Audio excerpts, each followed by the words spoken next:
নমস্কার বন্ধুরা, education and educare YouTube চ্যানেলে তোমাদের সকলকে স্বাগত। আমি সুমিতা। আমি আমার ইউটিউব চ্যানেলটিতে এডুকেশন বিষয়টি নিয়ে ক্লাস করাই। তোমরা যারা আমার চ্যানেলে নতুন তারা আমার চ্যানেলটি অবশ্যই সাবস্ক্রাইব করবে। আজকের ভিডিওটিতে আমি ক্যালকাটা ইউনিভার্সিটির এডুকেশন অনার্সের 5th সেমিস্টারে CC11 evaluation and measurement in education এই কোর্স থেকে কিছু ইম্পর্টেন্ট প্রশ্ন আলোচনা করব, যে প্রশ্নগুলো তোমাদের ফাইনাল সেমিস্টারের জন্য অর্থাৎ তোমাদের যে ফাইনাল এক্সাম হবে সেই এক্সামের জন্য গুরুত্বপূর্ণ। আমি বেঙ্গলি এবং ইংলিশ ভার্সান দুটো ভার্সানেই কোয়েশ্চেন দিয়ে দিয়েছি। কোয়েশ্চেনগুলো তোমরা অবশ্যই সাজেশন হিসাবে রেডি করবে। এই কোয়েশ্চেনগুলো থেকেই তোমরা আশা করছি ফাইনাল যে এক্সাম হবে সেই এক্সামে কমন পেয়ে যাবে। এই কোয়েশ্চেনের PDF আমি টেলিগ্রাম গ্রুপে দিয়ে দিচ্ছি। টেলিগ্রাম গ্রুপ থেকে তোমরা কোয়েশ্চেনের PDFটা অবশ্যই নিয়ে নিও। টেলিগ্রাম গ্রুপের লিঙ্ক এই ভিডিও ডেসক্রিপশন বক্সে দেওয়া আছে, সেখান থেকে তোমরা নিয়ে নিও। চলো এবার আমরা দেখে নিই যে ক্যালকাটা ইউনিভার্সিটি এডুকেশন অনার্সে CC11-এর কোন কোয়েশ্চেনগুলো 10 মার্কসের জন্য গুরুত্বপূর্ণ। শিক্ষামূলক পরিমাপে ব্যবহৃত বিভিন্ন স্কেলগুলি কী কী? যে কোনো দুটি স্কেলের বৈশিষ্ট্যগুলি উপযুক্ত উদাহরণ সহ লেখো। পরিমাপের সংজ্ঞা ও ধারণা দাও। শিক্ষায় পরিমাপের প্রয়োজনীয়তা আলোচনা করো। পরিমাপ, অ্যাসেসমেন্ট, মূল্যায়নের মধ্যে সম্পর্ক লেখো। পরিমাপ ও মূল্যায়নের মধ্যে পার্থক্য উল্লেখ করো। মূল্যায়ন প্রক্রিয়ার প্রকারভেদগুলি কী কী? প্রস্তুতকালীন মূল্যায়ন ও অন্তিমকালীন মূল্যায়নের মধ্যে পার্থক্যগুলি লেখো।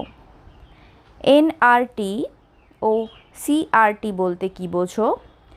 NRT ও CRTর মধ্যে পার্থক্য লেখো। NRT means norm reference test, CRT means criterion reference test.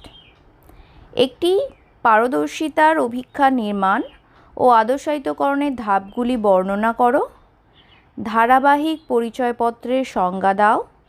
এই প্রসঙ্গে এর উদ্দেশ্য ও প্রয়োজনীয়তা আলোচনা করো।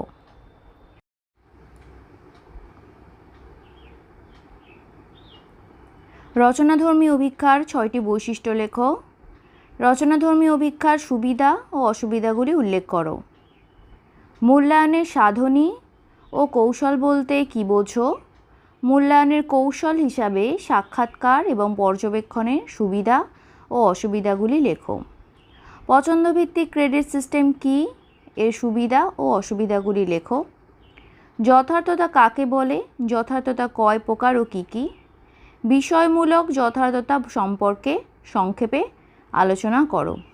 এইগুলি 10 মার্কসের জন্য কিছু প্রশ্ন, যেগুলো তোমরা সাজেশন হিসাবে তোমাদের CC11-এর জন্য রেডি করবে।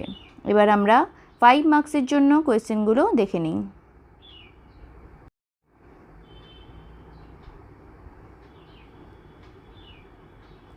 5 মার্কসের জন্য যে প্রশ্নগুলো রেডি করবে সাজেশন হিসাবে সেগুলো হলো: পরিমাপ ও অ্যাসেসমেন্টের মধ্যে পার্থক্য কী? পরিমাপের সংজ্ঞা ও ধারণা দাও। শিক্ষাক্ষেত্রে মূল্যায়নের পরিধি আলোচনা করো। শিক্ষায় পরিমাপের প্রয়োজনীয়তা আলোচনা করো। গ্রেডিং পদ্ধতির সুবিধা কী কী? রচনাভিত্তিক অভিক্ষার যে কোনো 5টি অসুবিধা লেখো। প্রস্তুতকালীন মূল্যায়নের যে কোনো 5টি বৈশিষ্ট্য লেখো। উপযুক্ত উদাহরণ সহ বুদ্ধির অভিক্ষার শ্রেণীবিভাগ করো। একটি অভিক্ষার নির্ভরযোগ্যতা কিভাবে বৃদ্ধি করা হয়? নৈর্ব্যক্তিক অভিক্ষার বৈশিষ্ট্যগুলি উল্লেখ করো। নৈর্ব্যক্তিক অভিক্ষা পদগুলির যে কোনো 3টি প্রকার উপযুক্ত উদাহরণ সমেত লেখো।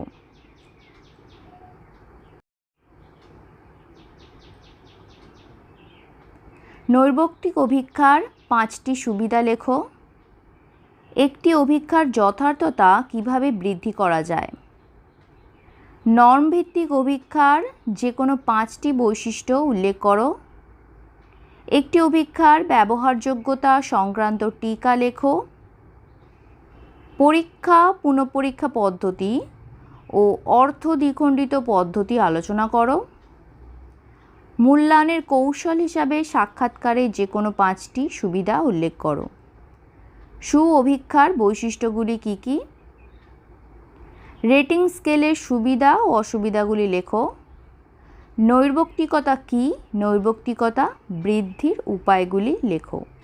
এইগুলি ছিল 5 মার্কসের জন্য কোয়েশ্চেন, যেগুলো তোমরা সিসি 11-এর জন্য রেডি করবে। এই কোয়েশ্চেনের পিডিএফ আমি টেলিগ্রাম গ্রুপে দিয়ে দিচ্ছি, এছাড়া ইংলিশ ভার্সনও আমি দিয়ে দিচ্ছি, সেগুলো তোমরা টেলিগ্রাম গ্রুপ থেকে কালেক্ট করে নিও।